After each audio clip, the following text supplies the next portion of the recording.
Line मारने वाली बहू। रश्मि अपने कॉलेज की बहुत फेमस लड़की है। कॉलेज का ऐसा कोई भी आदमी, चाहे छोटा हो या बड़ा, उसे अच्छे से पहचानता है। रश्मि हर लड़की को लाइन मारती रहती है। उसकी नजर लड़के पर ही रहती है। लड़के उससे डरते हैं और उसे देखते ही भाग जाते हैं। इस सब के कारण उसकी शादी भी नहीं हो रही होती है।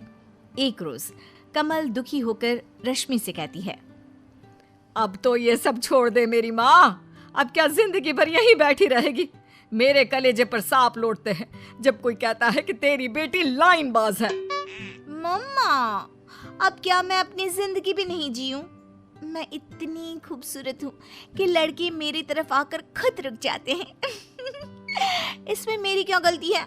मैं इतनी सुंदर हूँ, मैं क्या करूँ? अरे भाग्य फूटे हैं मेरे। लगता है तेरी शादी देखे बिना ही मर जाऊंगी मैं। इधर कमला रश्मि को लेकर परेशान रहती है। उधर पूनम गट्टू के मोटापे के कारण परेशान रहती है। उसके मोटापे के कारण सारी लड़कियां उसे रिजेक्ट कर देती है। मेरा गट्टू कब दूल्हा बनेगा? उसके सर सहरा कब बंधेगा? राम जी, मुझे इसी दिन का इंतजार कब से है। एक प्यारी सी बहू दे दे जिसके आने से मेरे घर में रोशनी छा जाए। कमला रश्मि के लिए लड़के देख देख कर थक जाती है। जो कोई रश्मि को देखने आता है उसे रिजेक्ट करके चला जाता है या फिर कुछ दिनों तक डेट करके इस रिश्ते के लिए मना कर देता है। एक रोज कमला को रवि के बारे में पता चलता है। तब वो राकेश से कहती है, गट्टू को अपनी रश्मि के लिए फाइनल कर देते हैं। मोटा है तो क्या हुआ, शादी तो हो जाएगी। वैसे भी रश्मि से कोई शादी नहीं करेगा। आप ना आज ही गट्टू के घर वालों से बात कीजिए। राकेश और कमला गट्टू के यहाँ उसका रिश्ता लेकर जाते हैं और पूनम रश्मि की फोटो देखकर खुश हो जाती है और उसके बारे में बिना कुछ पता लगाए ही शादी के लिए हाँ कर देती है। गट्टू और रश्मि की शादी तय हो जाती है। जल्द ही शादी का दिन आ जाता है। गट्टू और रश्मि फेरे पर बैठे होते हैं और रश्मि अपनी हरकतों से मजबूर कैमरामैन को आंख मारने लगती है। कैमरामैन शर्म से लाल पीला हो जाता है। अगर किसी से कहूँगा तो सब मुझे ही गलत समझेंगे। कहीं मेरी धुलाई ना हो जाए। किसी भी तरह यहाँ से निकल जाता हूँ मैं।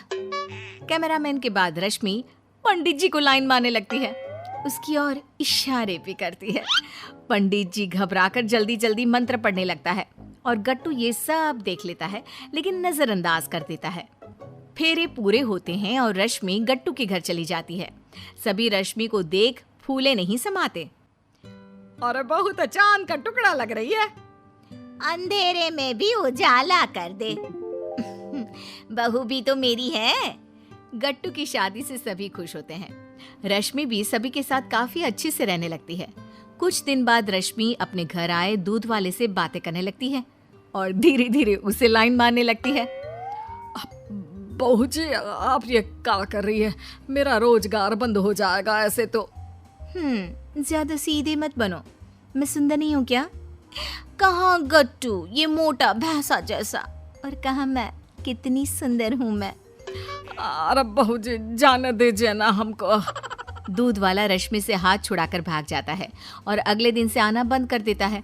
कुछ दिनों बाद रश्मि अपने घर के नौकर नट्टू के पीछे पड़ जाती है और उसे लाइन मारने लगती है। नट्टू रश्मि से डर डर कर रहने लगता है। रश्मि एक दिन उसे भी दूध वाले की तरफ पकड़ लेती है। मेरी सुंदरता के लोग कायल हैं और तुम मुझसे भाग रहे हो। मेरी तारीफ करो ना। अरे बहू जी, ये सब हम नहीं कर सकत। ये सब सुनने से पहले हमारे कान बहरे क्यों नहीं हो गए? अरे गट्टू बाबा को हमने अपने बेटे की तरह माना है। नौकर वहां से चला जाता है और वापस नहीं आता। पूनम को कुछ समझ में नहीं आता कि ये सब लोग एक एक करके उसके यहाँ काम क्यों छोड़ रहे हैं। एक दिन पूनम की नजर रश्मि पर पड़ती है, जो घर की छत पर खड़े पड़ोस के लड़के को लाइन मार रही होती है और ये देखकर पूनम की आंखें फटी रह जाती है और वो अपना माथा पकड़ लेती है।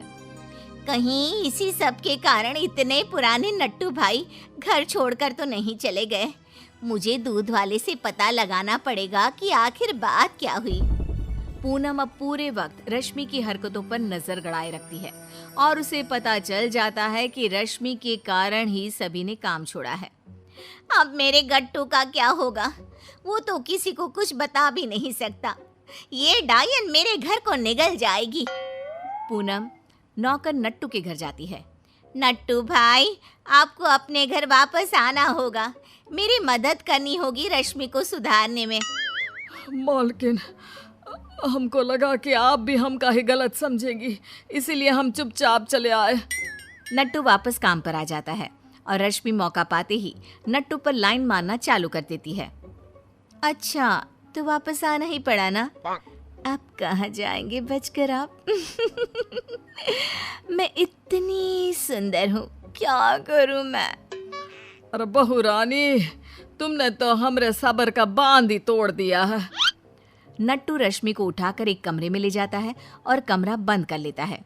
रश्मि की हालत डर से खराब हो जाती है और वो रोने लगती है। ये क्या कर रहे हैं आप? कमरा क्यों बंद किया आपने? आप मेरे चाचा समान हैं।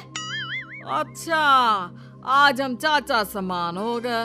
उस दिन कहाँ थे हम? हाँ, अरे नहीं नहीं, छोड़ दीजिए मुझे मेरी भूल समझ में आ गई है। मुझे माफ कर दीजिए। मेरी वजह से आपको अपनी नौकरी खोनी पड़ी थी। आज के बाद मैं किसी भी लड़के को लाइन नहीं मारूंगी।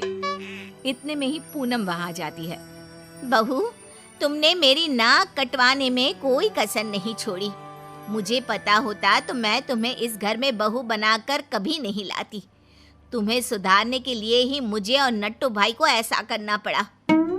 रश्मि रो रो कर पूनम के पैरों पर गिरकर माफी मांगने लगती है। मुझे समझ में आ गया है कि एक लड़की की इज्जत क्या होती है। मुझे माफ कर दीजिए मम्मी जी और नट्टू काका। देर आए दुरुस्त आए। तुझे अकल आ गई वही काफी है। मेरे बेटे का घर बच गया, मुझे और कुछ नहीं चाहिए।